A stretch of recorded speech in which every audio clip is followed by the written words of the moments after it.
नमस्कार, मैं हूँ आपका दोस्त विजय विद्रोही। आप मुझसे जुड़ चुके हैं, इसके लिए आप सबका तहे दिल से शुक्रिया और अगले 7-8 मिनट में आपसे जुड़े रहने की कोशिश करूँगा। तो कुल मिलाकर अब ये सवाल उठ रहा है कि क्या राष्ट्रीय स्वयंसेवक संघ आरएसएस और बीजेपी आला कमान के बीच सुलह-सफाई का कोई एक रास्ता, कोई एक पुल बचा है या अदावत बहुत ज़्यादा बढ़ गई है?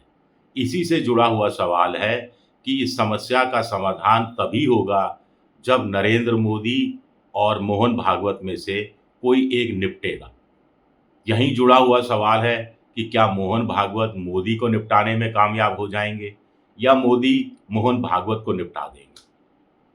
राजनीति संभावनाओं का खेल है, तो क्या सुलह का रास्ता ये गुंजाइश बाकी है? और इसी से जुड़ा हुआ एक 5वां महत्वपूर्ण सवाल है कि मोहन भागवत को जो नरेंद्र मोदी में ईश्वर वाला जो तंज कसने का मौका मिल रहा है, तो नाम नहीं ले रहे वो नरेंद्र मोदी का, लेकिन मोटे तौर पर यही कहा जा रहा है कि उनके निशाने पर नरेंद्र मोदी हैं। तो इसके लिए बढ़ावा किसने दिया? किसने मौके दिए? ये भी एक इम्पोर्टेंट सवाल है कि संघ मोदी का जो कद बढ़ता रहा, गलत, अवैध तरीके, वैध अवैध यानी सियासी रूप से, नैतिक रूप से बढ़ता रहा और संघ चुपचाप देखता रहा क्योंकि संघ के काम पूरे हो रहे थे। धारा 370 हट रही थी, राम मंदिर का निर्माण हो रहा था, ट्रिपल तलाक खत्म कर दिया गया था, यूनिफ़ॉर्म सिविल कोड की बातें हो रही थी, सीएए नागरिक संशोधन अधिनियम लाया जा चुका था, पास किया जा चुका था, एनआरसी लाए जाने की तैयारी हो रही थी। तो संघ बहुत खुश था और अब संघ को मोदी में तमाम खामियां दिखाई दे रही हैं। तो कौन दोषी है, इस पर एक थोड़ी विवेचना करने की कोशिश कर सकते हैं।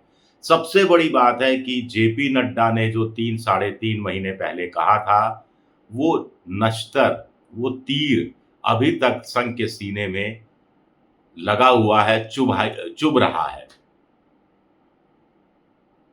ये बात इसलिए भी कि जेपी नड्डा ने कहा था कि संघ की अब ज़रूरत नहीं है, बीजेपी सक्षम हो गई है। साढ़े 3-4 महीने बाद संघ की बैठक पलक्कड़ केरल में होती है और उनके जो प्रवक्ता हैं वो प्रेस कॉन्फ्रेंस में साफ तौर पर स्वीकार करते हैं कि संघ और बीजेपी के बीच में इस मुद्दे को लेकर मतभेद है। ये एक मसला है, इसका समाधान कर लिया जाएगा, अभी हुआ नहीं है। यानी साढ़े 3 महीने तक समस्या का समाधान नहीं होता है।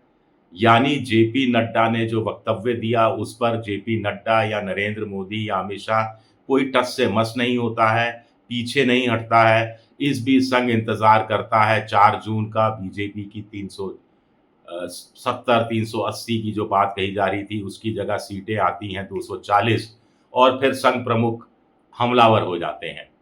कभी कहते हैं पद का अहंकार नहीं होना चाहिए, कभी कहते हैं आदमी सुपरमैन अपने आप को समझने लगता है, गॉड समझने लगता है, कभी कहते हैं कि भगवान का रूप नहीं धारण करना चाहिए, ये जनता तय करेगी कि आप में वो ईश्वर देखती है या नहीं देखती है। यानी कुल मिलाकर जनता यानी वोटर।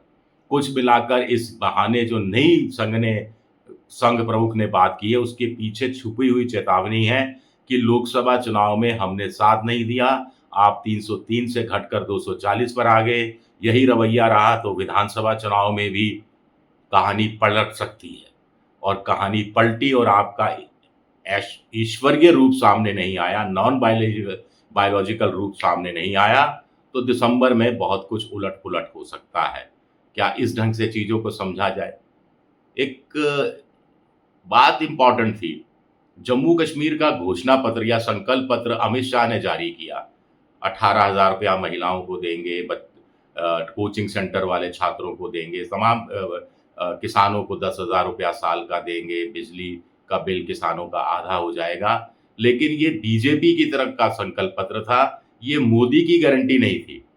बहुत समय बाद देख रहा हूँ, पिछले 1 डेढ़ साल बाद पहली बार ऐसा हो रहा है कि बीजेपी का किसी राज्य विधानसभा को लेकर संकल्प पत्र जारी हो रहा है, जिसमें मोदी नहीं है। मोदी की गारंटी नहीं है। मोदी अपनी तरफ से आगे बढ़कर नहीं कह रहे, मैं हूँ ना, मैं मोदी आपको गारंटी देता है, मोदी का ये कहना है, मोदी ये करेगा, मोदी वो करेगा।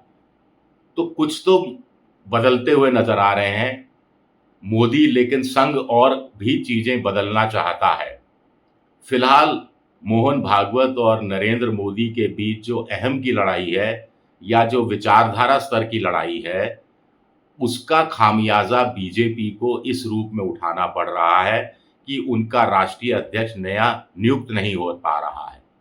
जेपी नड्डा 1 जनवरी को ही कार्यकाल खत्म हो गया था, 30 जून का एक्सटेंशन दिया गया, अब भी वो एक्सटेंशन पर चल रहे हैं। इससे संघ के कार्यकर्ता में भी कन्फ्यूजन है, बीजेपी के कार्यकर्ता में भी कन्फ्यूजन है, बीजेपी के समर्थकों में कन्फ्यूजन है, बीजेपी के प्रशंसकों में भी कन्फ्यूजन है और फ्लोटिंग वोटर में भी कुछ हद तक कन्फ्यूजन है। ये सारे कन्फ्यूजनों का फायदा राहुल गांधी उठाने में लगे हैं, इंडिया पॉलिटिकल फ्रंट उठाने में लगा है। तभी जम्मू कश्मीर में कहा जा रहा है कि नेशनल कॉन्फ्रेंस और कांग्रेस की गठबंधन की सरकार बहुत आराम से सत्ता में आ जाएगी। 90 में से 46 बहुमत के लिए चाहिए, 55 तक सीटें मिल सकती हैं। यही बात हरियाणा में कही जा रही है।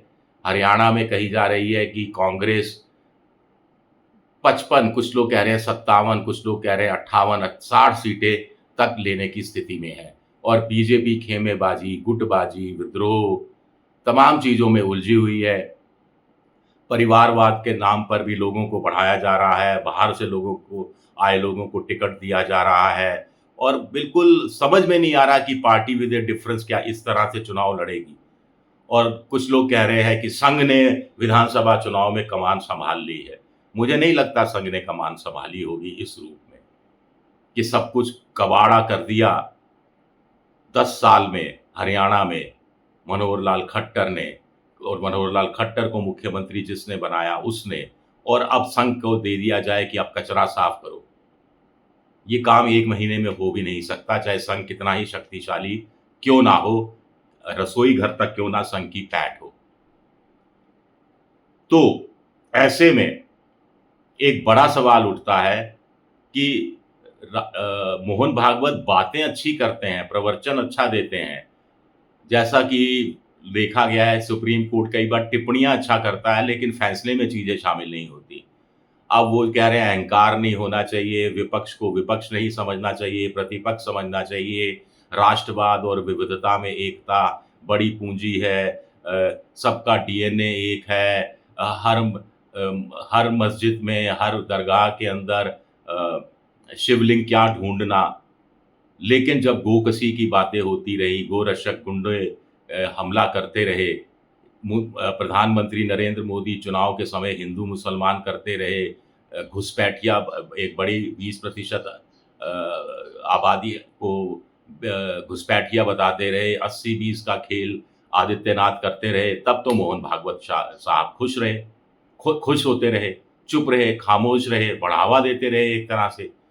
जब ऑपरेशन लोटस करके सरकारें गिरा दी गई, बीजेपी जहां बहुमत में नहीं आई थी वहां भी बहुमत जुगाड़ कर लिया गया, सत्ता हथिया ली गई, सत्ता डकैती कर ली गई, तब नैतिकता मोहन भागवत जी को नजर नहीं आई।